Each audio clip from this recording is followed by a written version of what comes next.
I want to discuss an issue that's very important to the President this morning.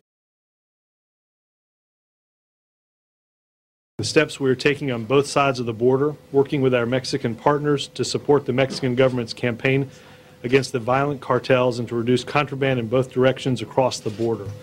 Today, Department of Homeland Security Secretary Janet Napolitano, Deputy Secretary of State Jim Steinberg, and U.S. Deputy Attorney General David Ogden will lay out the administration's comprehensive response to the situation along the border with Mexico, and we'll take a few questions.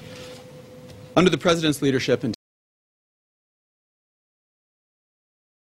together with the State Department and DHS, the Department of Justice stands ready to take the fight to the Mexican drug cartels.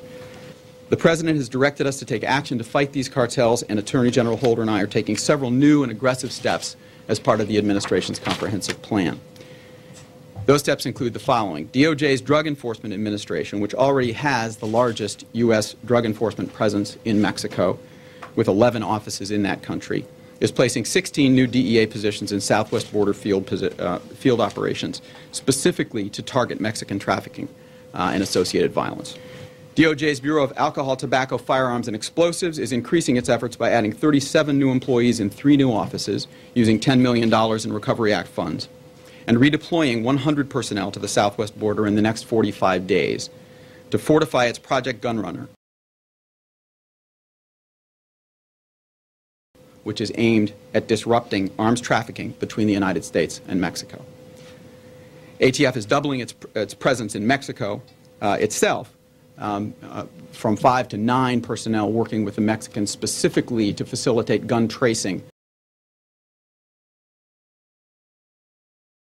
activity which targets the illegal weapons and their sources in the United States. Again, I follow on that. Yes, Madam Secretary, on the issue of arms, part of the problem, I mean, the question basically is, how successful do you expect to be in this effort to clamp down on the trafficking of power going into Mexico, when part of the problem is, you know, all these gun chowns along the border? I mean, do you expect to go against the people who sell these arms, which is part of the problem? I mean, maybe you can be successful in stopping arms, but if you don't do anything to, you know, do something on the source of this illegal business, how can you expect to have a real impact in this issue? Several things. One is, first of all, you've got to interdict the arms. You've got to stop them from going into Mexico. That's why we're increasing the southbound inspections. That's why we're moving the technology to the border to help with screening going into the border. We're coordinating with Mexico because they can do more by way of southbound screening on their side of the border. But then the Department of Justice moving their agents down there, as David said, and increasing tracing.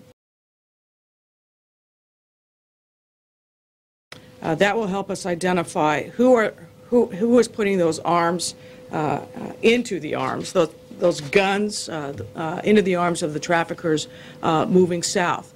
And out of that, there can reasonably be seen more prosecution of actual arms dealers who are intentionally and knowingly putting arms into the hands of the smugglers. So that is part of the reason why the Department of Justice is such an essential part of this initiative on Mexico.